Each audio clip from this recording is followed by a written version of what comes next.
Mark मिळून जाणार आहे. पेपर 1 मध्ये 4 तर पेपर 2 मध्ये तिथे पण 4 किंवा 6 मार्क आपल्याला या चॅप्टरवरती मिळतात. याच्यामध्ये पूर्ण आपण ज्या पद्धतीने भाषणामध्ये ऐकतो तो भाग न ऐकता आपल्याला पूर्णपणे पेपरला नेमकं काय येणार आहे आणि पेपरमध्ये ती नेमकी घडामोडी कशा असणार आहेत या गोष्टींचा उहापोह आज आपण या ठिकाणी करणार आहोत. बरोबर? बरोबर का? कारण जास्त डीप मध्ये जाणं आणि हे करणं काय उपयोगाचं नाही. तारकामध्ये परत कन्फ्यूज होतात आणि त्याच्यामुळे आपल्याला जे आता सद्यस्थितीला महत्वाचं आहे ते महत्वाच्या जे काही बाबी आहेत त्या महत्वाच्या बाबी आपण या ठिकाणी बघणार आहोत. बरोबर? चालेल. तुम्हाला चालू न चालू इथं हो चालवावं सर. लागेल. आता तुमच्याकडे दुसरा ऑप्शन नाही आहे कारण जास्त डीप मध्ये जाण्याऐवजी जे पेपरला येईल जे पेपरला येण्यासारखं आहे असा IMP भाग आपण आजच्या या अर्ध्या तासाच्याच लेक्चर मध्ये बघणार आहोत. कारण छत्रपती शिवाजी महाराज अर्ध्या तासात आपण कव्हर करणार आहोत. याच्यामध्ये बघा छत्रपती शिवाजी महाराजांचं पूर्ण नाव काय आहे? शिवाजीराजे शहाजीराजे भोसले सर. बरोबर, व्हेरी नाईस. श्री छत्रपती शिवाजी राजे म्हणलं तरी चालेल. छत्रपती शिवाजी शहाजीराजे भोसले यांचा जन्म 28 रोजी झाला. कधी झाला? 1630 ला सर शिवनेरी. 19 फेब्रुवारी 1630. बरोबर, 19 फेब्रुवारी 1630. कुठे झाला? शिवनेरी किल्ल्यावर. शिवनेरी किल्ल्यावर. करेक्ट. आता आणि मृत्यू कधी झाला?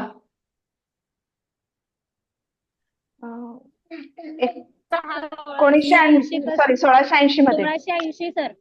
3 एप्रिल 1680.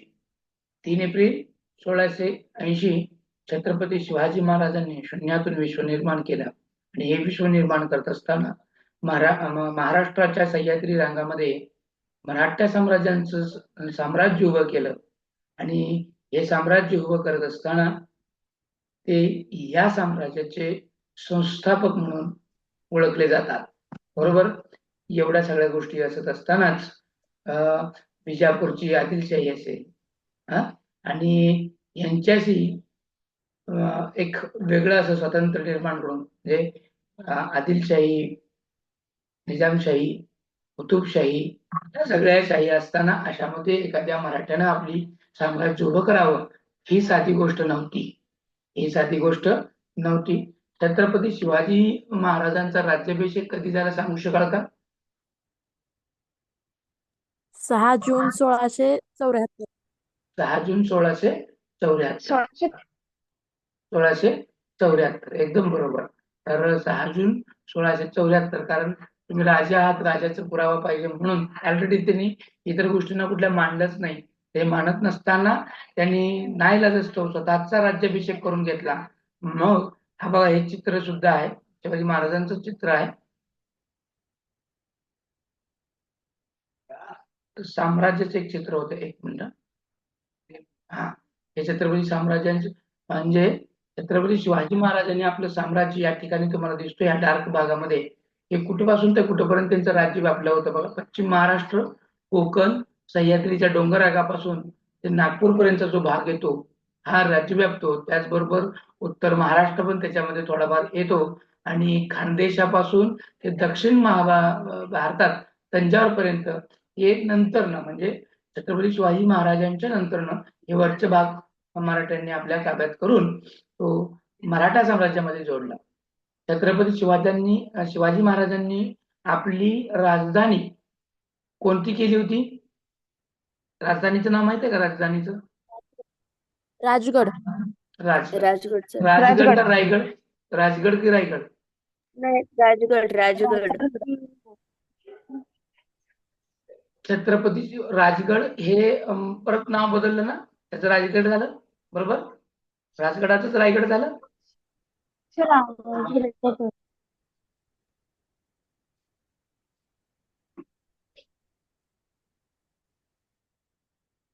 आणि छत्रपती शिवाजी महाराजांचा जो मृत्यू झाला मी तुम्हाला सांगितलं 3 एप्रिल 1680 ला झालं. बरोबर, आणि 3 एप्रिल 1680 ला झालं. प्रश्न कसा येऊ शकतो बघा, हे 3 एप्रिल 1680 ला छत्रपती शिवाजी महाराजांचा मृत्यू झाला तो कुठे झाला असा प्रश्न येऊ शकतो. तो रायगड किल्ल्यावरती त्यांचं मृत्यू झालेला आहे. बरोबर का? आता बघा अजून एक IMP प्रश्न या ठिकाणी मी तुमच्या पुढ्यात ठेवतो. जेवढे महत्वाचाच भाग या छत्रपती शिवाजी महाराजांच्या पाठातून येतो तो भाग बघणार आहे आपण. असं वर्णनात्मक भाग कमी पण वस्तुनिष्ठ आणि आपल्या पेपरसाठी किती आणि काय महत्वाचं आहे हे बघणार आहोत. बरोबर आहे? चालेल ना तुम्हा सगळ्यांना? काय आपल्याला असं रंजक ऐकायचं आहे? रंजक ऐकून काय उपयोग नाही नाही सर, सर. जेवढं महत्वाचं आहे तेवढंच सांगा सर. हा तर छत्रपती शिवाजी महाराजांच्या दरबारामध्ये पेशवा कोण होता? पेशवे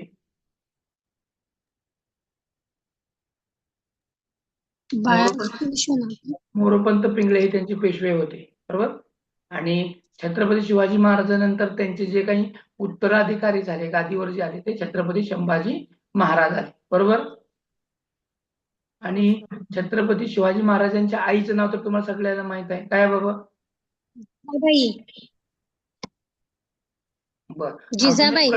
अजून एक प्रश्न आहे जो म्हणजे कन्फ्युज करतो किंवा काल कोणीतरी परवा मला कोणीतरी विचारलं होतं असं वाटायला लागले की बाबा रे छत्रपती शिवाजी महाराजांना पत्नी किती होत्या? आता असा एकदा प्रश्न आला सर 8 होत्या सर. आला नव्हता तर खालीलपैकी कोणती पत्नी होती असा एक प्रश्न आला होता. 14 का 18 आला होता. तर आपल्याला माहित पडते छत्रपती शिवाजी महाराजांना एकूण 8 पत्नी होत्या. त्याच्यामध्ये एक आहे सईबाई, दुसरी आहे सोयराबाई, मग आहे पुतळाबाई, काशीबाई, सकवारबाई, लक्ष्मीबाई, सगुणाबाई आणि गुणवंतीबाई. बरोबर? अशा 8 पत्नी आहेत. आणि छत्रपती शिवाजी महाराजांना संतती म्हणजे त्यांची मुलं जी आहेत त्याच्यामध्ये संभाजी महाराज, राजाराम महाराज, राजाराम महाराज हा हे 2 राजे, त्याचबरोबर सखुबाई, रानूबाई, अंबिकाबाई, राजकुवारबाई, दीपाबाई आणि कमळाबाई ही मुली आहेत त्यांच्या. बरोबर? असे एकूण किती झाले? 2 मुलं आहेत आणि 6 मुली. असा 8 अपत्य किंवा संतती छत्रपती शिवाजी महाराजांना होत्या. यांचं राजघराणं भोसले घराणं म्हणून ओळखलं जातं. आणि यांच्या काय म्हणतो आपण त्याला जे ब्रीद आहे म्हणा किंवा जी मुद्रा होती त्या मुद्रेवरती त्यांनी जे एक ब्रीदवाक्य कोरलं होतं. माहित आहे का? कोण सांगू शकेल ब्रीदवाक्य? श्री राजे शिवछत्रपती. ती पतचंद्र लेखे वर्दी प्रपचंद्र लेखे व वंदिता शिवशेषा मुद्रा शिवशेषा भद्राय राजते. आहे की नाही? हे छत्रपती शिवाजी महाराजांचं म्हणजे शहाजीच्या मुलाचं हे राज्य आहे. हे प्रतिपदेच्या चंद्रच्या कोरेप्रमाणे वाढत वाढत जाणार आहे असं त्या याच्यामधलं ब्रीदवाक्यामधलं अर्थ निर्माण होतो. आणि छत्रपती शिवाजी महाराजांच्या काळामध्ये चलन होते बघा, चलन. त्या चलनामध्ये एक महत्वाचा होता तो म्हणजे होन. प्रश्न हाच बघा, होन. आणि दुसरा आहे शिवराई. हा आणि होन जो होता हा सुवर्ण होता. होन म्हणजे सुवर्ण होता म्हणजे सुवर्ण म्हणजे सोन्याचं होतं. आणि शिवराई जी होती आणि होन 2 प्रकारचे होते. एक सुवर्ण होन होता आणि एक रुप्य होन होता. कसले 2 हे होते? होन हे हा. आता हे तुम्हाला बघायचे आहेत का? हे होन बघायचे आहेत का तुम्हाला? हो सर, दाखवा ना please. एक मिनिट. हे होन कशा प्रकारचे होते तुम्हाला दाखवते चित्र या ठिकाणी. एकच मिनिट. चित्र दाखवण्याचा प्रयत्न करतो मी तुम्हाला. दिसतंय का? हो, हे दिसतंय का? हे बघा. Yes sir. हा याच्यावरती त्या होनावरती श्री राजा शिव आणि त्या छत्रपती जे पाठीमागची बाजू आणि पुढची बाजू अशा 2 भाग याच्यामध्ये येतात. हे त्यांचं आहे बघा. हे होन जे आहे शिवकालीन चलन आहे आणि ते सोन्यापासून बनवलेले होते. होनचे वजन सुमारे 2.7 ते 2.9 ग्रॅम असायचे. हे होन होतं. 2 प्रकारचे हे होन छत्रपती शिवाजी महाराजांच्या काळामध्ये होते. शिवराई पण होती त्यांच्या काळामध्ये. शिवराईचं बघायचं झालं तर आपण तुम्हाला ती शिवराई पण दाखवतो या ठिकाणी. हे बघा, हे दिसते शिवराई. हे अशा प्रकारचं होन होतं जे कलर गोल्ड मध्ये होतं. आता ही जी शिवराई होती ही तांब्याची होती. शिवराई महाराजांनी कधी टाकली होती? राज्याभिषेकाच्या वेळी पाडलेलं तांब्याचं नाणं होतं. आणि हे सन म्हणजे 1920 पर्यंत नाणं प्रचलित होतं. हे चलनात होतं आणि ब्रिटिश राजवटीमध्ये नवीन नाणं आल्यानंतर ते हळूहळू बंद झालं. ब्रिटिशांनी सर्व शिवराया गोळा करण्याचा प्रयत्न केला, पण ते अजूनही काही शिवराया नदीतील वाळूत किंवा जमिनीत सापडतात. आणि या तांब्याचं जे नाणं आहे, या नाण्याचं वजन बघा 11 ते 13 ग्रॅम वजनाचं होतं. आणि याचा जो व्यास होता, म्हणजे असा जो आकार आहे, हा व्यास 2 सेंटीमीटरचा होता. बरोबर. एका बाजूमध्ये श्रीराजा लिहिलेलं होतं, तर दुसऱ्या बाजूला एका बाजूला शिवराजा, राजा शिव आणि दुसऱ्या बाजूला छत्रपती असं लिहिलेलं होतं. आणि पूर्ण शिवराई मध्ये हे यालाच शिवराई असं संबोधण्यात आलं होतं. पाठीमागून आणि पुढचा हा पूर्णपणे तो भाग होता. बरोबर. आता याच्यामध्ये आपल्याला ज्या ज्या गोष्टी महत्वाच्या आहेत, आता छत्रपती शिवाजी महाराजांनी कमी सैनिक असताना सुद्धा, एकदम कमी सैनिक असताना सुद्धा जिंकले का? का बरं जिंकलं? कोण सांगू शकेल का? की एवढ्या ह्याच्यामध्ये सुद्धा छत्रपती शिवाजी महाराजांकडे 5-6 हजारापेक्षा जास्त सैनिक नव्हती.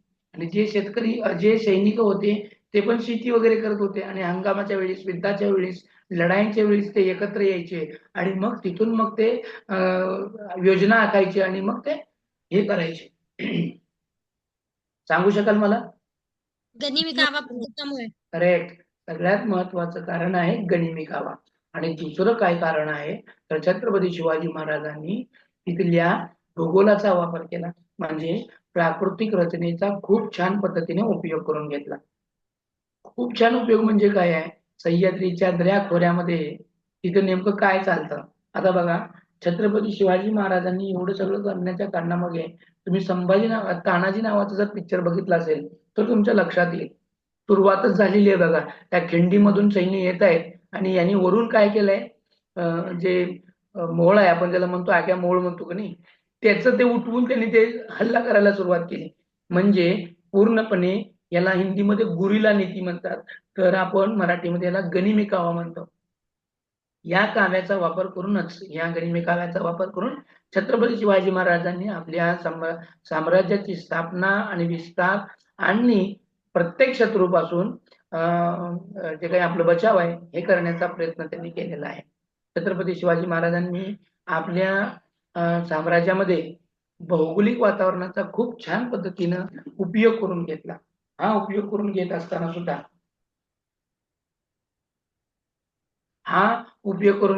बघा त्यांनी कसा केला, तर सह्याद्रीच्या दऱ्याखोऱ्यामध्ये डोंगर आहे, तर यांच्याकडे जे होते ना बुटकी घोडे होते, घोड्यांची जात वेगळी होती. ऍक्च्युली दिल्लीच्या मैदानावरती जे धावणारे, म्हणजे मस्तपैकी अशा मोकळ्या मैदानावरती धावणारे घोडे, उंचे पुरे, लांब सडक आणि जितका टापा देऊन असे चालणारे घोडे होते.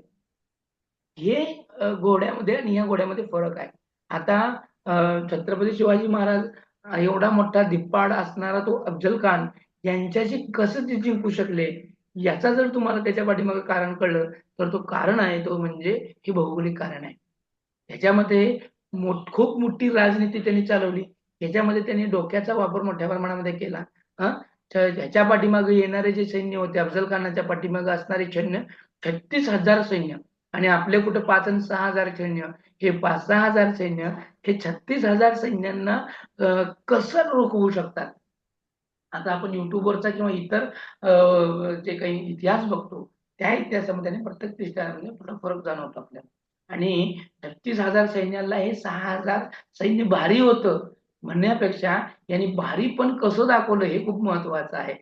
आता समोरच्या छाव्यामध्ये, समोरच्या शत्रूमध्ये स्वतःच्या मदतीनं जी काही एक ताकद निर्माण करायची आहे ती कशी असते, याच्यासाठी छत्रपती शिवाजी महाराजांकडे अशा योजना खूप मोठ्या प्रमाणामध्ये होत्या. जेव्हा अफजल खान निघाला होता, बरोबर, निघाल्यानंतर तो हत्तीवर बसला होता आणि हत्तीवर बसून काय होतं, जे कुठल्याही युद्ध निघत असताना हत्ती किंवा काहीतरी एक मानाचा किंवा विजयाचा असा एक प्राणी असायचा. त्याच्यामध्ये ह्यांच्या विजयाचा प्राणी होता तो म्हणजे हत्ती होता आणि त्याला त्यांनी आपल्या ह्याच्याकडून विष देऊन त्याला त्या हत्तीला मारलं होतं. ज्यावेळेस विजयाचा हत्ती मेला, याचा अर्थ आपण हे युद्ध जिंकणार नाहीये, हे प्रत्येक सैनिकाच्या मनामध्ये एक भीती निर्माण झाली होती आणि तिथूनच सुरुवात झाली खरी तर माणसं कळायची. आता हे 36,000 सैन्य आहे, 6,000 सैन्याच्या पुढे काहीच नाहीये. 6,000 सैन्य हे चलता बोलता असं 6-36 6 म्हणजे वर्ग आहे. 6 पटीने जे सैन्य आहेत, हे 6 पटीने सैन्य एका हत्तीमुळं गारद झाले. म्हणजे त्यांचा कॉन्फिडन्स तिथं लूज झाला बरोबर.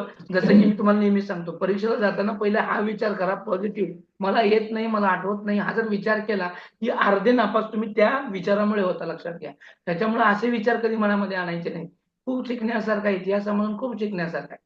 ह्याच्यामध्ये मानसशास्त्र शिकता येतं, तुमचं सगळ्या गोष्टी शिकता येतात.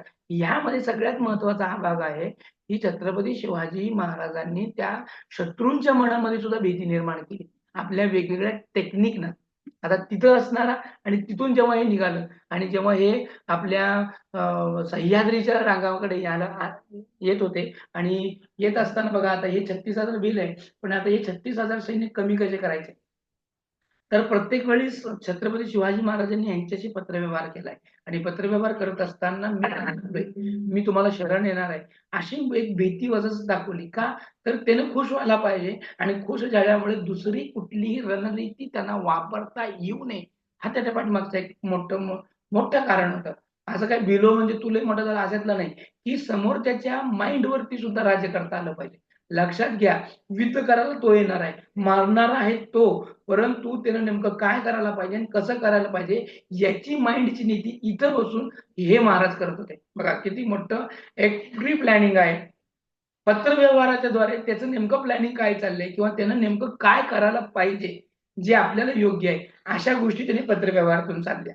आणि मी नेमकंच घाबरलोय आणि मी तुम्हाला शरणागत जाणार आहे, आता माझं कसं होणार? या गोष्टीतून, अशा गोष्टीतून समोरच्याच्या म्हणजे फक्त औरंगजेब हेच विचार करत होता, तो मला घाबरलाय आणि मी त्याला बांधून घेऊन जाणार आहे, मारणार आहे, हेच विचार आणि ह्या विचारामध्ये असल्यामुळं त्याला पुढची प्लॅनिंगच करता आली नाही. आणि म्हणून त्यांनी त्याचं पूर्णपणे ज्या मार्गावरून तो येणार होता, ज्यानं ते प्री प्लॅन केला होता, तो प्लॅन त्यानं सोडूनच दिला आणि छत्रपती महाराजांनी त्याला कळत-नकळत त्याचा जो काही येण्याचा डायग्राम तो चेंज केला आणि ज्या खिंडीतून यायचं होतं, जिथून त्यांना येणं भाग होतं, त्या भागाकडे त्यांनी भाग पाडलं आणि छत्रपती महाराजांनी त्याला कुठल्या ह्याच्यामध्ये घातलं, तर रणकुंडीचा जो घाट होता, ते घाट चढ्यात आला.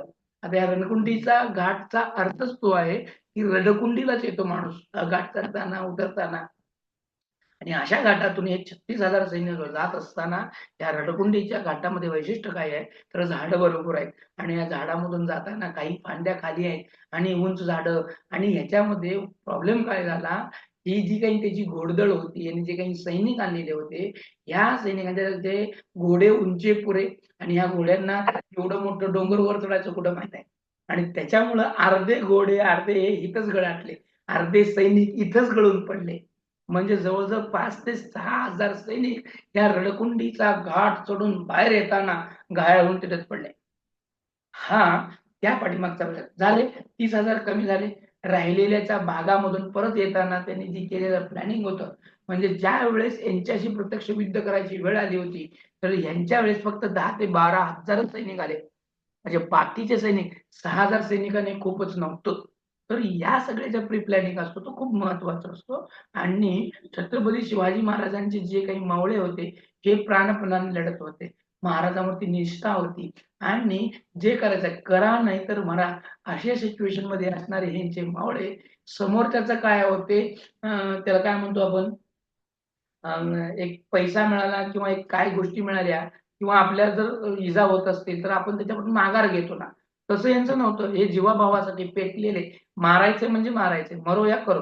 आणि अशा भूमीमध्ये यांनी या 12,000 सैनिकांना सहज नष्ट केलं.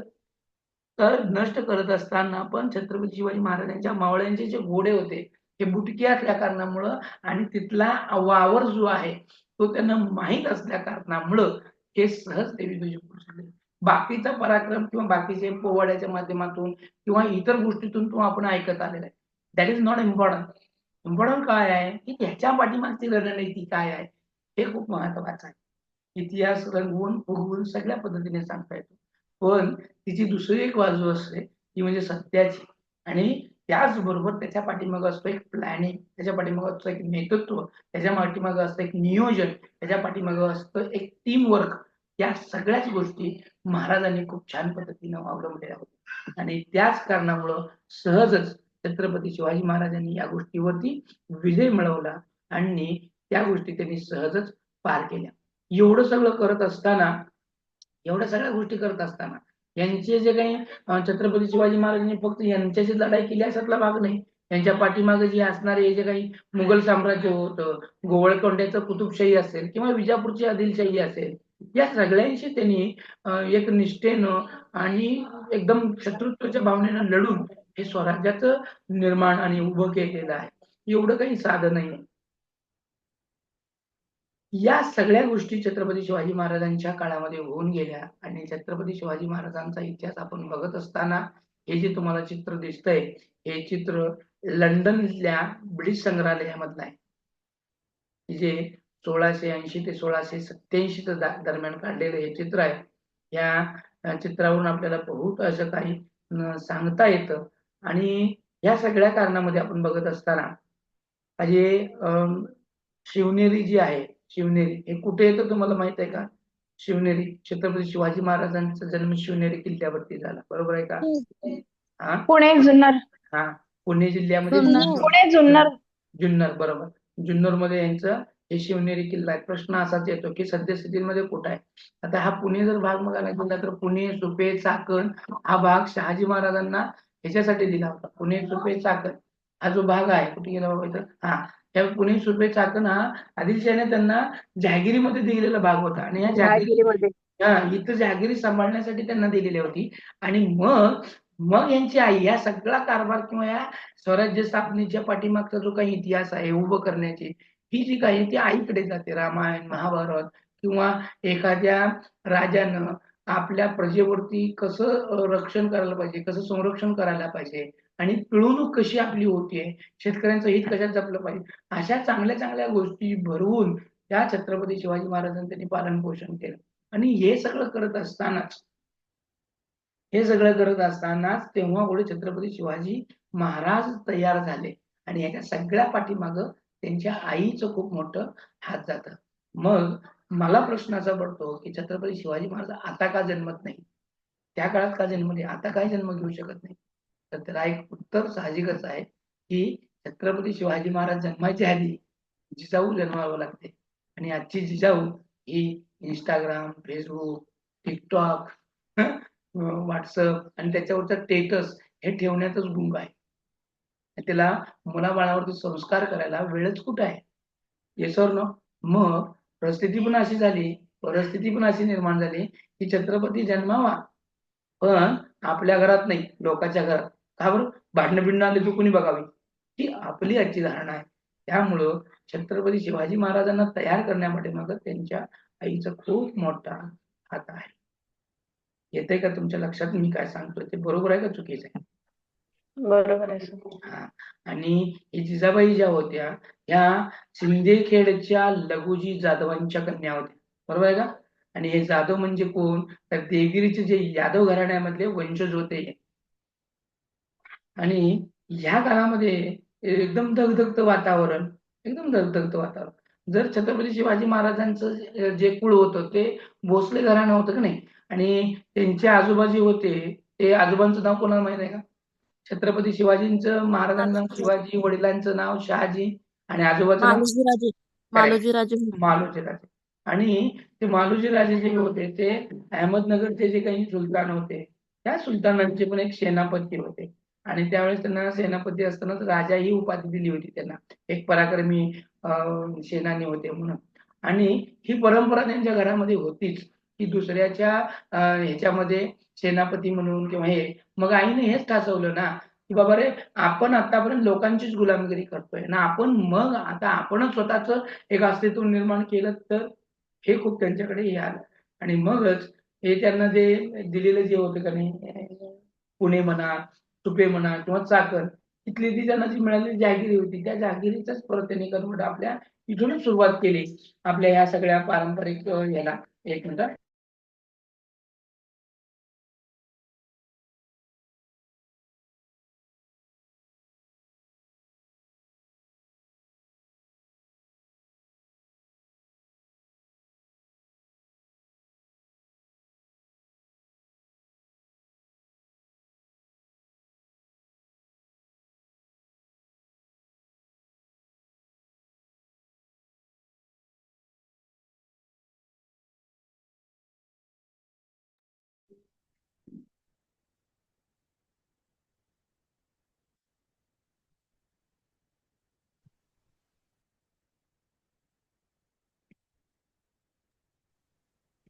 आवाज येत नाही यांच्यामध्ये सर. आपल्याला महत्वाचा जो भाग येतो, आपल्याला महत्वाचा जो भाग आहे बघा, की ज्याच्यावर प्रश्न आता फेकले जाणार आहे, तो म्हणजे पहिला आहे छत्रपती शिवाजी महाराजांचं अष्टप्रधान मंडळ.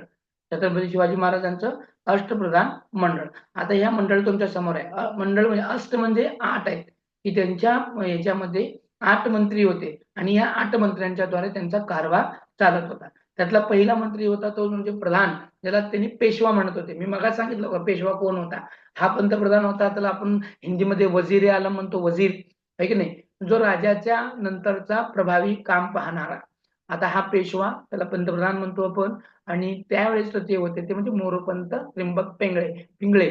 आता प्रश्न असा येतो की खालीलपैकी पेशवा म्हणून कोण होते, किंवा मोरोपंत त्र्यंबक पिंगळे हे छत्रपती शिवाजी महाराजांच्या अष्टप्रधान मंडळातील कोण होते. तर एक सर्वोच्च मंत्री होते, आहे की नाही. आणि या पंतप्रधानाला बघा वार्षिक 15,000 होऊन पगार मिळत होता, एवढा वार्षिक मिळत होता अॅन्युअल. आणि हे जे काही पगार होते आणि हे सगळं स्वराज्याची त्यांची जबाबदारी होती. त्यानंतर नव्हतं प्रश्न पण असा येतो की प्रश्न कसा येऊ शकतो बघा, अमात्य जे होते ते अमात्यांचं काम नेमकं काय होतं, अशा पद्धतीचे प्रश्न येऊ शकतात. त्याच्यामुळं ते पद आणि ते पद कोणाकडे होतं आणि त्या पदाची नेमकी रिस्पॉन्सिबिलिटी म्हणजे काम, त्याचं कार्य काय होतं हे माहित असणं गरजेचं आहे. आता जे दुसरं पद होतं ते म्हणजे पंत अमात्य, ज्याला मुजुमदार सुद्धा म्हणतात. त्यामुळे हे लक्षात असलं पाहिजे बघा, की हे 2 पद त्या पदाला नाव आहे. डायरेक्ट असं मुजुमदार त्या काळचे कोण होते असं पण विचारतात. आणि रामचंद्र निळकंठ हे त्या मंत्रिपदातले कोण होते हे पण होतं बघा. त्यामुळं पंत अमात्य किंवा मुजुमदार हे जे पद आहे, हे पद रामचंद्र निळकंठाकडे होतं. आणि हे मंत्रिमंडळातील महत्वाचा मंत्री होता मुजुमदार. का महत्वाचा होता, तर यांच्याकडे स्वराज्यातील सर्व जेवढे महल आहेत, हे महल असतील किंवा परगण्यामधले एकूण जे काही जमा खर्च आहे त्या महलातला परगण्यातली अधिकाऱ्यांकडून लिहून घेऊन तो तपासून बरोबर आहे की नाही हे पाहण्याचं काम हे यांच्या अमात्यांकडे होतं. थोडक्यात म्हणायचं गेलं की याला अर्थमंत्री पण आपण म्हणू शकतो, आहे की नाही. तो लिहून घ्यायचा, तपासून घ्यायचा आणि राजांसमोर सादर करायचा. म्हणून यांना वार्षिक 12,000 होन पगार होता. 12,000 होन. आता 15,000 होन हा पेशवाला होता, तर 12,000 हा मुजुमदाराला होता. मुजुमदार म्हणजे थोडक्यात तो अर्थमंत्री आपण त्याला म्हणू शकतो, कारण सगळ्याच गोष्टी त्याला पाहायच्या आहेत. स्वराज्यामध्ये जेवढे महल असतील, म्हणजे महल असतील प्लस तुमचे किल्ले असतील, जेवढे परगणे असतील, ह्याच्यामध्ये जमा खर्च बघायचा. जमा खर्च काय आला, काय गेला. म्हणजे आला गेला म्हणजे कशाचं काम आहे, हे पैशाचं काम. पैसा म्हणजे कोणाकडे असतो, अर्थमंत्र्याकडे असतो, बरोबर का. मग असं डोकं लावून आपण पण फोडायचं. सरने सांगताना आपल्याला ज्या पद्धतीने सांगितलं, ती एकदा लिंक आपण लक्षात ठेवली की ऑटोमॅटिकली या प्रश्नांची उत्तरं तुम्हाला मिळतात. मी ऍक्च्युली जास्त वेळ या गोष्टीसाठी लावणार नाही, कारण तुम्हाला पण रिव्हिजनची गरज आहे. आणि आजच्या काळामध्ये नवीन जास्त भर द्यायचा नसतो, पण तरी सुद्धा आपण महत्वाचं आहे, तुम्ही वाचून गेलेला असाल तर त्याला एक ट्रिक म्हणून आपण या सगळ्या गोष्टी पाहणार आहोत. हे पंत अमात्य जे होते रामचंद्र निळकंठ यांच्याकडे पद होतं आणि ते अर्थमंत्र्यासारखं, अर्थ म्हटलं की सगळ्याच गोष्टी तुमच्याकडे लक्षात येतात. त्यानंतर नाही पंत सचिव जे सुरनीस म्हणून ओळखले जातात, जे अण्णाजी पंत यांच्याकडे होता. हे पण महत्वाचाच होता. पण महत्वाचं म्हणजे काय आहे, की जे पत्र येतात, पत्रव्यवहार येतात, ही पत्रव्यवहार खूप महत्वाची असतात. आणि पत्रव्यवहार करणं, ते आलेल्यांची बघणं, या सगळ्याच गोष्टी यांच्याकडे होत्या. त्यामुळे छत्रपती शिवाजी महाराजांकडून निरनिराळ्या सुभेदारांना व इतर अधिकाऱ्यांना वेळोवेळी आज्ञापत्र पाठवली जात होती, की तुम्ही हे करा, तुम्ही ते करा. हे आपल्या समजा रायगडावर महाराज असतील तर शिवनेरीकडे काय तर निरोप द्यायचा असेल, तिथे एक अधिकारी असायचा, त्या अधिकाऱ्याला काय सांगायचं असेल तर हे काम यांच्याकडे होतं. आणि प्रत्येक अध्यायामध्ये खलिता जाण्यापूर्वी त्यावर पंत सचिव लक्ष ठेवत असत. म्हणजे डायरेक्ट परस्पर महाराजांच्या कुठलं पत्र नाही गेला पाहिजे. जशा पद्धतीने आज आपण ईमेल पाठवतो, पण ईमेल पाठवताना बरोबर सिग्नेचर्स वगैरे सगळ्या गोष्टी क्लिअर असतात. तसं इथं ज्या प्रत्येक गोष्टीवर तेच चाललंय का, किंवा आपण लिहिलंय एकूण परत त्याच्यात कोणी फेरफार करून दुसरंच काय पाठवलंय का, या सगळ्या गोष्टीवरती त्यांचं लक्ष होतं. आणि एवढंच नाही तर दप्तर पण सांभाळायचे आहेत पूर्णपणे, ज्याच्यामध्ये तुमच्या प्रत्येक किल्ल्याचं काही सगळीच माहिती असेल, काही नकाशे असतील, हे सगळ्या गोष्टी यांच्याकडे असायच्या. आणि मग जमीन महसुलीचा जो व्यवहार आहे ह्याच्यावर पण त्यांना लक्ष ठेवावं लागत होतं. आणि यांना वार्षिक 10,000 होऊन एवढा पगार होता. त्यानंतर नाही प्रश्न ज्याच्यावर येतो प्रत्येक वर्षी, तो म्हणजे हा पद मंत्री वाकानीस, ज्याला मंत्री किंवा वाकनीस असं म्हणतात, जे दत्ताजी पंत त्रिंबक होते. हा IMPचा पद आहे. हे कसलं पद आहे? जे पेपरमध्ये येतो सारखाच. म्हणजे परीक्षेच्या दृष्टिकोनातून महत्वाचं असणारा. जे काय या बाबाकडे काय काम होतं दत्ताजी पंतांकडे, तर महाराजांचा तो खाजगी कारभाराकडे लक्ष ठेवत असतो. आता महाराजांची जेवढी रोजनिशी होती, खाजगी म्हणजे आपण काय म्हणू माहिती का, पर्सनल असिस्टंट म्हणून PA, बरोबर की नाही? PA. आहे की नाही? हा PA होता. मग आपण आपल्या गोष्टीने नावं द्यायची म्हणजे आपल्याला आठवेल, बरोबर आहे का? पेपरमध्ये आपल्याला त्याला आठवायचं आहे. कसं आठवावं लागेल, तर त्याला जोपर्यंत आपण लिंक देत नाही, ज्याला तोपर्यंत आपण असोसिएट करत नाही, तोपर्यंत येत नाही. आता बघा, मी मग तुम्हाला सांगितलं, कुणाचं सांगितलं, की जे मंत्री होते, प्रधानमंत्री, त्यांना लक्षात कसं ठेवायचं. आलं लक्षात? आता ते मंत्री मुजुमदार होता, तो अर्थमंत्री म्हणून सांगितला मी. मग तुमच्या लक्षात राहणार ना मुजुमदार म्हणजे कोण आता, असं. त्याच्यामुळे तुम्हाला ह्या गोष्टी अशा लिंक ठेवूनच कराव्या लागतात. मग महाराजांची रोजनिशी ठेवणं, त्यांच्या भोजन व्यवस्थेकडे लक्ष देणं. आता तुम्ही म्हणताल हे PA भोजनाची काय बरं लक्ष द्यायचं आहे? तर त्या काळामध्ये शत्रू कुठूनही कसेही हल्ले करत होते. त्याला फक्त मैदानावर लढावं असं नव्हतं.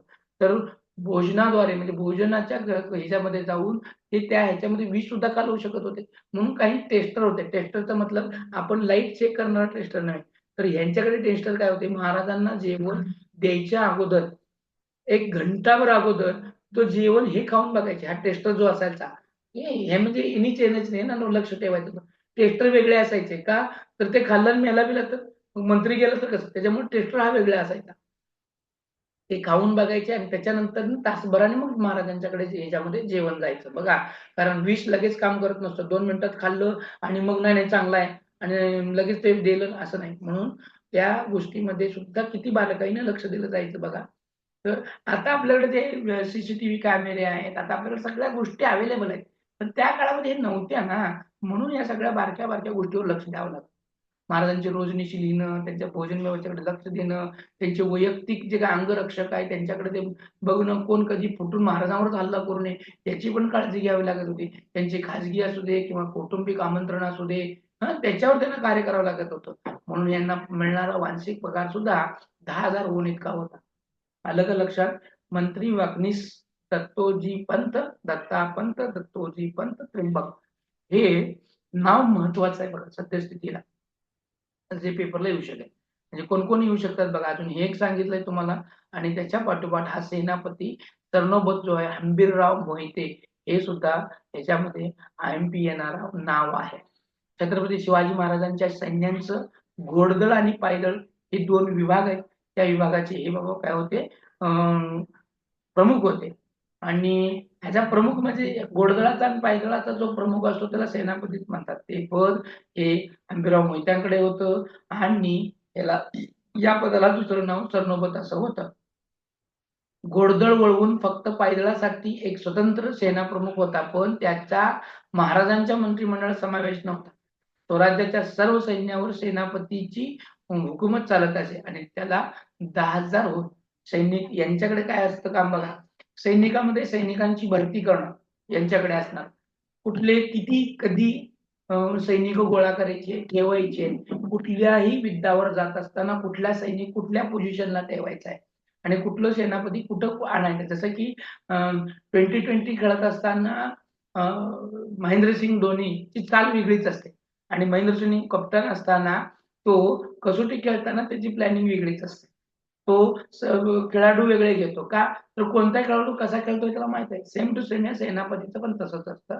युद्ध करताना कुठल्या युद्धामध्ये जाताना ती जबाबदारी कोणावर द्यायची आहे ही सगळी माहिती ह्या हंबीरराव मोहितेंना होती आणि हे सेनापती पण त्याच्याकडेच असायचं ज्याच्याकडे या गोष्टींचे नॉलेज आहे. म्हणून सैन्य भरती म्हणा किंवा सैन्याच्या सगळ्याच गोष्टी यांच्याकडे असायच्या. त्यानंतर नाही हा पण एक IMPचा आहे बघा. सुमित हंबीर म्हणजे डबीर, पंत सुमित.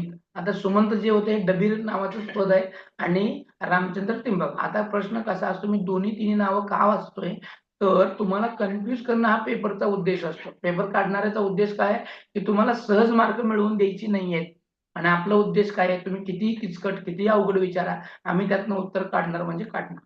बरोबर आहे का नाही? हे आपलं उद्देश. तसं हे रामचंद्र त्र्यंबक आहे, हे स्वराज्याचे परराष्ट्र मंत्री होते आणि परराष्ट्रांना खलिती. आता परराष्ट्र म्हणजे काय तुम्हाला माहिती आहे का? आपले परराष्ट्र मंत्री कोण आहेत आणि त्यांचं धोरण काय असतं? की दुसऱ्या राष्ट्रांशी आपले सलोख्याने संबंध करायचा आहे. मग त्यांच्यासाठी पत्र पाठवायचे, कोण येणार आहे का कोण जाणार आहे, मग त्यांचं आणि आपलं मैत्रीचं नातं कसं राहील, एकमेकांना मदत कशी मिळेल, एकमेकांना सल्ले कसे देता येतील, काही बातम्या निघतायत का, काही खबरी निघतायत का, या सगळ्या गोष्टींची जबाबदारी या सुमंतावर होती. आणि हे सुमंत होते रामचंद्र त्रिंबक, यांना सुद्धा 10,000 होन इतका पगार होता वार्षिक. त्याचबरोबर न्यायाधीश काझी उल उजत. आता इथं बघा प्रश्न असा येणार की काझी उल उजत हे पद छत्रपती शिवाजी महाराजांच्या दरबारामध्ये कशासाठी होतं. आता प्रश्न आपल्याला लगेच कसा क्लिक होतो बघा, आपण डिस्टर्ब कसे होतो. काझी उल उजत हे उर्दू मधला आहे, फारसी शब्द, इकडे कशाला येतंय, हे छत्रपती शिवाजी महाराजांच्यात नव्हतंच असं आपल्याला वाटतं. हे कन्फ्युज करणार आहे आणि हे कन्फ्युज करणारे असल्या कारणामुळे आपला मार्क इथं जातोच, आणि आपलं काम काय आहे, त्या मार्काला जाऊ न देणं. काझी उल उजत हे न्यायाधीश आहे आणि न्यायाधीश त्यावेळेस निराजीपंत रावजी होते. आता प्रश्न कसा येऊ शकतो, निराजीपंत रावजी यांच्याकडे अष्टमंडळ प्रधानामध्ये एक होते आणि त्यांच्याकडे खालीलपैकी कोणतं पद होतं. ते तुम्ही म्हणतील सुमित होतं, सेनापती होतं, वाकणीस होता आणि काझी उल उजत होता. आता तुम्ही काझी उल उजतला बघणार सुद्धा नाही, का म्हणणार, हे होऊ शकत नाही म्हणणार. बरोबर आहे का चुकीचं आहे. तुम्ही अनालिसिस करताना पहिल्या झटक्यामध्ये हे नाही म्हणून याला तुम्ही डावलणार. बरोबर आहे का चुकीचं आहे माझं. बरोबर आहे सर. आहे का गेले कोणी तुम्ही सगळे आहेत का जागेवर. हो आहे सर. हो सर. हो आणि सर. मी आहेत का म्हणजे ह्या मीटिंग मध्ये आहेत का म्हणतो, असं ह्याच्यात आहे का असं म्हणत नाही. त्याच्यामुळं तुम्ही त्याची जी संकल्पना आहे आहेत काची, तर आपण या क्लासमध्ये आहोत का याच्यासाठी वापरलेला शब्द आहे. तर त्या शब्दाचं आणि अर्थाचं भ्रंश करू नका म्हणजे झाले. ओके. सो काझी उल उजत जे आहे हे निराजी पंतांकडे होतं. काझी म्हणजे झालंच, यांच्याकडे दोन गोष्टींचं येतं, म्हणजे वकालत येते, यांच्याकडे न्याय निवाडा देणे येतं. ते दिवाणी आणि फौजदारी अशा दोन्ही प्रकारचे काही खटले होते, हे चालवून त्याला न्याय निवाडा द्यायचा. ही काही खटले फक्त राज्यातलेच असतात असं नाही, शेतकऱ्यांचेच असतात किंवा सावकारांचेच असतात असं नाही, कधी कधी सैनिकांचे सुद्धा खटले चालत होते, म्हणजे त्यांच्यामध्ये वाद झाला की अशा प्रकारची सगळे वाद सोडवण्याचं काम या न्यायाधीशाकडे होतं. आणि न्यायाधीश त्या काळचे निरंजनपंत रावजी हे होते. आता याच्यानंतरचा शेवटचा मंत्रीपद येतं, तो म्हणजे शेवटचं मंत्रीपद आहे. आणि शेवटचं मंत्रीपद म्हणजे काय आहे, ते म्हणजे कुठे गेलं, पंडितराव दानाध्यक्ष, जे सद्र महतशिव. आता हे महतशिव जी आहे, मी म्हणलं नाही सदर व महतशिव म्हणजे पंडितराव दानाध्यक्ष होते, ते मोरोपंत पंडित होते, हे धर्म खात्याचे प्रमुख होते. धर्म खातं म्हणजे काय करायचं, दान धर्म करायचं, पंडित जे आहेत आपले जे काही ब्राह्मण आहेत त्यांचा सन्मान करायचा, यज्ञ कुठं करायचा आहे, कधी करायचा आहे, जे काही काय गोष्टी चालत होत्या त्यांच्यासाठी सल्ला मसलत करण्याचं काम या पंडितरावांकडे होतं. आणि शास्त्रात गोष्टीनं त्या गोष्टींचं पाहणी करणं, म्हणून यांना दिले जाणारा पगार सुद्धा वार्षिक 10,000 होऊन इतका होता. आणि हे सुद्धा महत्वाचं आहे, कारण याच्यात त्यांचे अष्टप्रधान मंडळच येत आहे. प्रधान, अमात्य, सचिव, मंत्री, सुमंत, न्यायाधीश, धर्मशास्त्री, सेनापती त्यात असे सुजाण, अष्टप्रधानी, शिव मुख्य राणा. आणि हे जे काही दिलेलं काही हे पंक्ती आहे, या पंक्ती इयत्ता 4थीच्या मराठी पुस्तकामध्ये होतं. त्यामुळे मराठीचं जे 4थीचं पुस्तक होतं ते खूप महत्वाचं होतं. हे राजांचं दरबार आणि राजांच्या दरबारामध्ये चालणाऱ्या ह्या सगळ्या गोष्टी आहेत.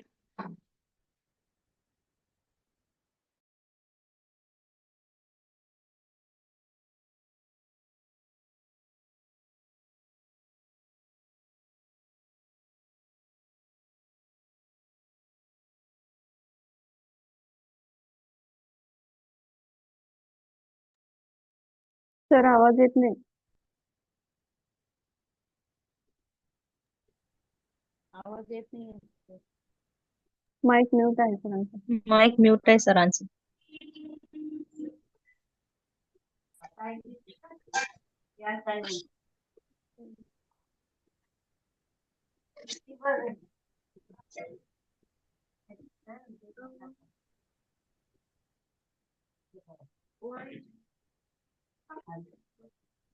सरांनी काय काय शिकवलं मॅडम? 8:30 वाजता चालू झालेला ना क्लास. हॅलो. महाराजांचा जन्म कधी झाला? त्यांचा महाराजांचा जन्म 19 फेब्रुवारी 1630 मध्ये शिवनेरी किल्ल्यावर पुणे येथे, सध्याचं पुणे येथे झाला. त्यांचा राज्याभिषेक कधी झाला? 6 जून 1674 मध्ये झाला. बरं, आपण बघूयात का मॅडम 2 राजधानी मिनिटासाठी? मॅडम आपण हो सर. बघूया आणि 2 मिनिटात बघून मग परत तुम्हाला मी वाटल्यास एक 10 मिनिटं चर्चा करण्यासाठी देईल. आता हे लक्षात घ्यायचं, आपल्याला महत्वाचा येणारे प्रश्न जेवढे त्याला आपण फोकस करतोय. राष्ट्रप्रधान मंडळ बघितलं आणि दुसरं आहे ते म्हणजे किल्ले महाराजांनी बांधलेले. किल्ल्यांचे प्रकार सांगू शकतात का? कोणकोणते किल्ले असतात? किती प्रकारचे किल्ले आहेत? जलदुर्ग आणि हे आता महत्वाचं म्हणजे किल्ले म्हणजे डोंगरी किल्ले भुईकोट येतात, किल्ला. या ठिकाणी दिले बघा. डोंगरी किल्ले, भुईकोट किल्ला आणि सागरी किल्ले, ज्याला जलदुर्ग असे म्हणतात. बरोबर. आणि जेवढे काही बांधले गेलेले किल्ले आहेत महाराजांचे, हे महाराष्ट्र, कर्नाटक, तामिळनाडू तथा गोव्याच्या या समावेशामध्ये येतात. आता हे छत्रपती शिवाजी महाराजांचे जे काही किल्ले आहेत, ते 111 किल्ले महाराजांनी बांधल्याची नोंद आहे. 111 किल्ले. तसेच त्यांनी 49 किल्ले डागडुजी करून त्यामध्ये आवश्यक बदल केलेला आहे. आणि प्रत्येक किल्ला अभेद आहे. अभेद म्हणजे शत्रू किल्ल्यावर वार केला तरी तो काय होऊ शकत नाही, त्याच्यावरती तो विजय मिळवू शकत नाही, असे अभेद किल्ले महाराजांनी आपल्या काळामध्ये बांधलेले आहेत. आता घाटांनी बांधलेले किल्ले आहेत. आता घाटांनी बांधलेले जे किल्ले आहेत, आता इथं बघायचं आपल्याला. पहिलं घाट बांधला आंबा घाट, तो रसासाळ गडमध्ये, बरोबर का? आता एक घाट आहे आणि तिथे बांधलेले किल्ले. आंबा घाटामध्ये बांधलेला किल्ला आहे रसाळगड. त्यानंतर ना कामनाथ हा गट बांधलाय तो कांगोरीमध्ये, कांगोरी किल्ला बांधला. त्यानंतर ना कुंडी घाटामध्ये मोजगड बांधला. कुंभारली घाटामध्ये जयगड बांधला. कुसूर घाटामध्ये भिवगड आणि टाकगड बांधला. आता हे तुम्ही म्हणताल घाटामध्ये किल्ला का बांधला? तर त्याच्या पाठीमागे मी काय सांगतो, मगाचपासून तुम्हाला सांगत आहे की छत्रपती शिवाजी महाराजांनी डोक्याचा वापर खूप केला आणि तिथल्या पूर्णपणे भौतिक जे काही गोष्टी आहेत, तिथला काही जे भूगोल आहे, या भूगोलाचा वापर त्यांनी आपल्या या साम्राज्याच्या विस्तारासाठी खूप केला. की त्याच्यामध्ये हे जे किल्ला या घाटात बांधण्याचं कारण काय? घाटातून रस्ता, मग जाता येता लक्ष ठेवायला येतं ना. आणि हे जेवढे मी किल्ले बांधले, उंचावर बांधले, की कितीही दुरून सैनिक येत असतील किंवा कोण शत्रू येत असेल तर त्याच्यावर लक्ष ठेवता येतं. आणि हे किल्ल्यामध्ये काही स्वतः महाराज राहत नव्हते. इथं त्यांची सैनिक, इथं त्यांची माहितीगार माणसं, ही इथून पुढे मेसेज येण्यासाठी बांधले गेले होते. कुसूर घाटामध्ये भिवगड आणि टाकगड होता, तर पिंपरी घाटामध्ये सुधागड होता. माता घाट मध्ये भवानगड होता, तर रणतुंडीचा घाट म्हणलं का मगाशी, या रणतुंडीच्या घाटामध्ये प्रतापगड होता. आणि या प्रतापगडाच्या पायथ्याशी जे तुमचं पवाड आहे, ते त्याच्या काठीमागे प्रतापगडच का निवडला? छत्रपती शिवाजी महाराजांनी औरंगजेबाची भेट घेताना प्रतापगडाची निवड का केली? याच्या पाठीमागे खूप एक असं नियोजन आहे, प्लॅनिंग आहे. आणि ह्या घाटातून तिकडे येत होतं. आणि ह्या घाटामध्ये या वरच्या सगळ्या घाटापेक्षा, कारण पहिलं आंबा घाटातून यायचं ठरलं होतं, परंतु नंतर रणतुंडी घाटामध्ये आलं, कारण सैनिकांची जी संख्या कमी करायची होती, रणतुंडी घाटापेक्षा दुसऱ्या कशातही कमी होणार नव्हती, म्हणून या रणतुंडीच्या घाटामध्ये आलं. नंतर नाही विशालगडाचा घाट, जे विशालगड तिथं बांधला गेला आणि माचाळगड बांधला गेला. त्याच्यानंतर नाही शेवल्या घाट, जिथं मानगड बांधला गेला. आणि प्रत्येक किल्ल्यावरती पहारेकरी यांनी सगळे सुरक्षा रक्षक त्या गडामध्ये होते. आपल्याला डीप मध्ये नाही जायचं, जे परीक्षेच्या दृष्टिकोनामधून आहे ते फक्त बघायचं आहे.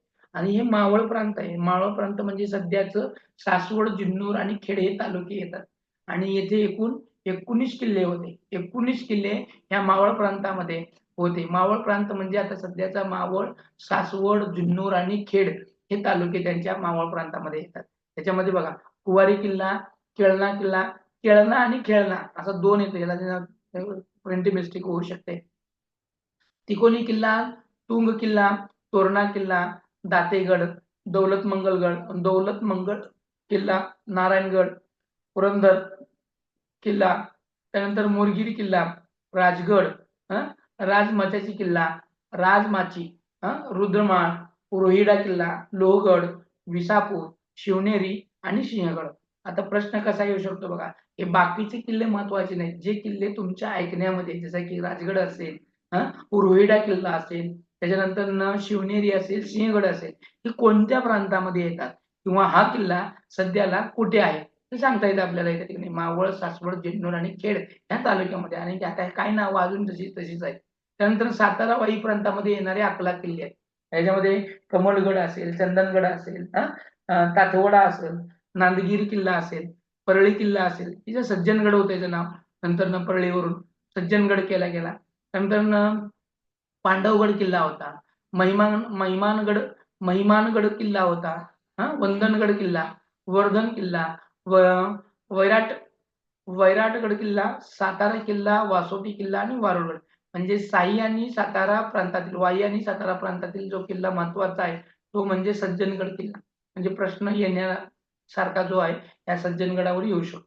त्यानंतर नाही, कराड प्रांतामधले एकूण 4 किल्ले होते. ह्याच्यामध्ये कसबा कराड, भूषणगड, मच्छिंद्रगड आणि वसंतगड असे ही 4 महत्वाचे किल्ले. तर पन्हाळगड प्रांतामध्ये एकूण 13 किल्ले होते. त्याच्यामध्ये हा खेळणा किल्ला, याच्यावरती प्रश्न येणार म्हणजे येणार खेळणा किल्ल्यावर. त्यानंतर आहे गगनगड किल्ला, राजेंद्रगड किल्ला, पन्हाळा. बघा महत्वाचे किल्ले कोणकोणते आहेत त्याच्यामध्ये. एक आहे खेळणा किल्ला, दुसरा आहे पन्हाळा, पावनगड वेगळा आणि पावनखिंड वेगळ्या. त्यानं बावडा किल्ला, भिवगड किल्ला, भुदरगड, भूपाळगड, मदनगड, रांगणा किल्ला, विशाळगड किल्ला आणि चांदोलीगड. मग या प्रांतामध्ये 13 किल्ले होते. तर यातले 3 महत्वाचे किल्ले आपल्याला अभ्यासाच्या दृष्टिकोनातून आहेत. त्यानंतर आहे कोकणी, बंधारी आणि नळदुर्ग प्रांत. त्याच्यामध्ये 59 किल्ले होते. ज्याच्यात मालवण, सिंधुदुर्ग, महत्वाचा सिंधुदुर्ग येतो. त्यानंतर विजयदुर्ग, जयदुर्ग, रत्नागिरी, सुवर्णदुर्ग, खांदेरी, उंदेरी, कुलाबा, राजकोट, अंजनवेल, रेवदंडा, रायगड, पाली, कालानिडीगड, आरनाळा, तुरंगगड, मानगड, महिपतगड, महिमंडन, सुमारगड, रसाळगड, कर्नाळा, भोरक, बल्लाळगड. त्याच्यानंतर आहे याच्यामधले महत्वाचे किल्ले आपण बघूयात. भरपूर नाव आहेत, 49 म्हणजे आता 60 हे आहेत. त्यानंतर त्र्यंबक प्रांतामध्ये असणारे हे किल्ले आहेत. हे सगळे किल्ले मी तुम्हाला तुमच्या ग्रुपवर टाकेन, पण कन्फ्यूज होऊ नका. पण कन्फ्यूज अजिबात व्हायचं नाहीये. हे महत्वाचे प्रांत नाही आहेत, त्याच्यामुळे नुसतं आपण स्क्रोल करून पाहूया.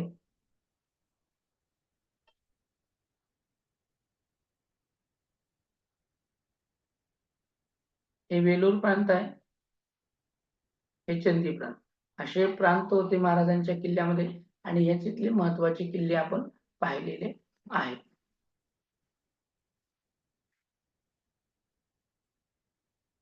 हा शिवनेरी किल्ल्याचं चित्र आहे, तुमच्या समोर जे दिसत आहे ते.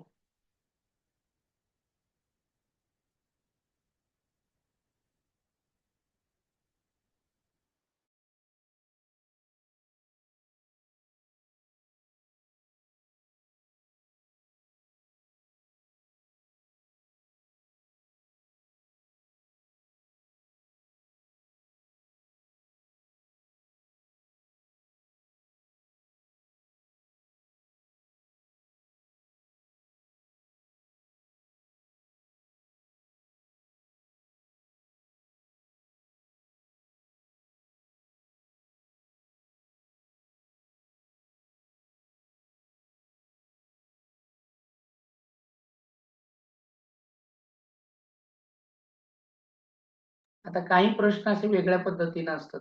छत्रपती शिवाजी महाराजांच्या टॉपिकवरचे प्रश्न थोडे वेगळ्या पद्धतीचे येतात. आता काही किल्ले जे होते, आता प्रश्न असा येऊ शकतो, रायगडचा हा कुठल्या प्रकारचा किल्ला आहे? रायगड हा कुठल्या प्रकारचा? तो गिरिदुर्ग आहे, बरोबर का? आणि हा प्रश्न त्या ठिकाणी येतो म्हणजे येतोच. आता हे जे काही किल्ले आहेत, या किल्ल्यांची नावं तुम्हाला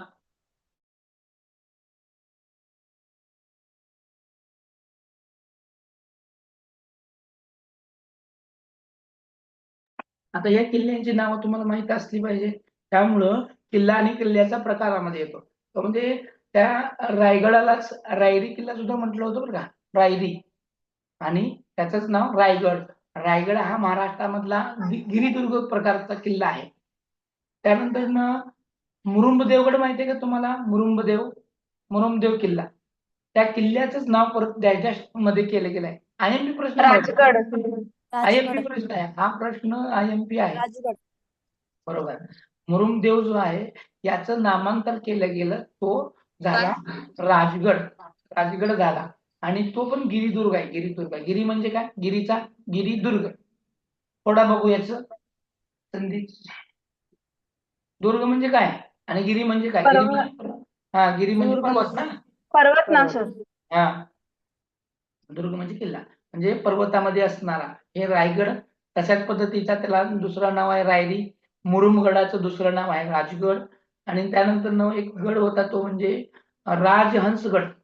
हा पण एक गड होता, पण याचं नाव बदललं नाही, तोच होता. त्यानंतर पुरंदरचा एक किल्ला आहे. हे सगळे जे किल्ले आहेत ना, हे मी गिरिदुर्गचे वाचतोय बरं का. त्याच्यानंतर कोंढाणा. कोंढाणा किल्ल्याचं नामांतर काय केलं? सिंहगड. सिंहगड. हा, सिंहगड. बरोबर. त्यानंतर वैराटगड, खेळ कमळगड. खेळणा किल्ल्याचं पण केलेलं आहे ना सर नामांकन. काय नाव आहे त्याचं? प्रतापगड. नामांतर केलं? हा, विशालगड. खेळणागड किल्ल्याचं. खेळण्याचं विशालगड.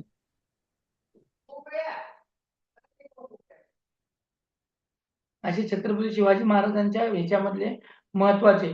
खेळणा जो किल्ला होता, तर त्यांनी म्हणले त्याला नंतर नामांतर विशाळगड म्हणून केलं गेलेलं आहे. विशाळगड. त्यानंतर जे परळीचा, मग मी तुम्हाला सांगितलं बा, परळीचा किल्ला होता, तो परळी नावाचा होता, पण त्याचं नाव परत बदललं गेलं, सज्जनगड केला. काय केला? सज्जनगड. म्हणून हा सुद्धा IMP मध्ये टाकला होता बघा मी. बरोबर.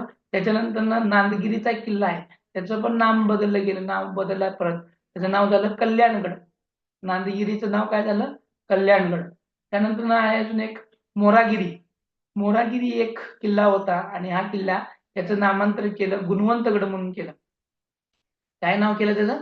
गुणवंतगड. नंतर अजून एक आहे रांगणा किल्ला. रांगणा किल्ला याचं नाव परत प्रसिद्धगड म्हणून नामांतर केलं गेलं. त्यानंतर तिकोना किल्ला होता, त्याचं सुद्धा नामांतर केलं विकटगड म्हणून. अशी नामांतरण केलेली किल्ले होते. ह्या आता जी बघितली आपण ती गिरिदुर्ग म्हणून बघितले. आता आपण बघणार आहे जलदुर्ग बघणार आहे. जलदुर्ग किंवा जंजिरे पण किल्ला म्हणतात ते. आता याची गिरिदुर्ग जलदुर्ग जे होते त्याच्यामध्ये महत्वाचं बघा, कुलाबाचा एक आहे बघा. कुलाबाचे आता सध्याचा अलिबाग येथे आहे.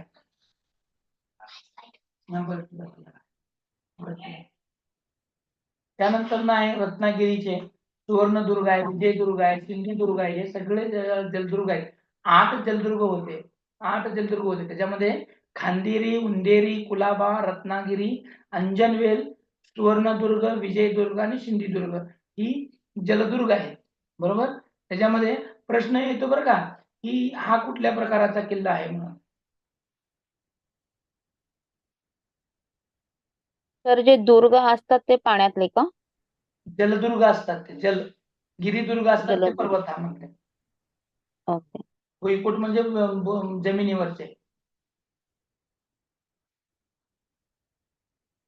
तर असे हे प्रकार आणि महत्वाचे किल्ले पुन्हा एकदा आपण या ठिकाणी बघितलेले आहेत. ठीक आहे. तर महत्वाचा जो भाग होता छत्रपती शिवाजी महाराजांचा, तो आपण या ठिकाणी बघितलेला आहे. ठीक आहे. सर, एक प्रश्न होता. हा. अष्टप्रधान मंडळातून हा. वेळ प्रसंगी कोणाला ह्याला जाता येतं, युद्धाला जाता येतं? सगळ्यालाच जाता येतं. ऑप्शन काय होते बघा तिथं. त्याचं ऑप्शन ना पंडित होते आणि सुमंत, मुजुमदार, अमात्य. हा. अमात्य एक होते. हा. आता मग मी सांगितलं बघा, सेनापती कुणाला सांगितलं मी, त्याच्यामध्ये अमात्य होतं का? हा. हा, अमात्य दुसरं. कोण काय बोल, कोण बोललं सर म्हणून? परत एकदा ऑप्शन होता. ऑप्शन ना अमात्य होते, पंडित होते आणि पंडितराव सेनापती तर जातोच. ते प्रश्न नाही लिहिले सर, पण हे प्रश्न आठवण आहे. ऑप्शन आठवण नाहीये. जे वेळ प्रसंगी कोणाला युद्धाला जाता येईल अष्टप्रधान मंडळातून.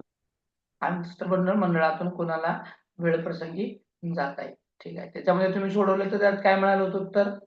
चाचणीमध्येच बघितलं असेल ना तुम्ही.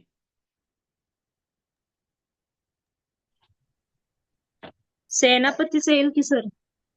सेनापती तर येणारच आहे. सेनापतीला जावंच लागणार आहे हंबीरराव मोहितेंना, कारण ते म्हणजे हा आणि ऑप्शन मध्ये ते होतच आणि तोच जातो महत्वाच्या ठिकाणी. आणि अजून जरी काही वेगळ्या पद्धतीचं जर असेल तरी मी ते तुमच्या ग्रुपवरती टाकेन. ठीक आहे. सगळ्यांना हे आत्ताचं जे सेशन आहे जवळ तासभराचं, हे पूर्णपणे सेशन आपण छत्रपती शिवाजी महाराजांच्या इतिहासावर घेतलं. आणि जो आता मी त्याच्यामध्ये वर्णनात्मक भाग कमी आणि परीक्षेच्या दृष्टिकोनातून जेवढा भाग येतो, ज्या ज्या गोष्टीवर फोकस केलं जातं, ते सगळा भाग मी या ठिकाणी घेतलेला आहे. तो तुम्हाला सगळ्यांना समजलाच असेल आणि हा आजच्या आज अपलोड करण्याचा प्रयत्न केला जाईल, कारण तो तुम्हाला बाकीचे जे काही हजर नसतील त्यांना पण ते बघायला यावं हा उद्देश किंवा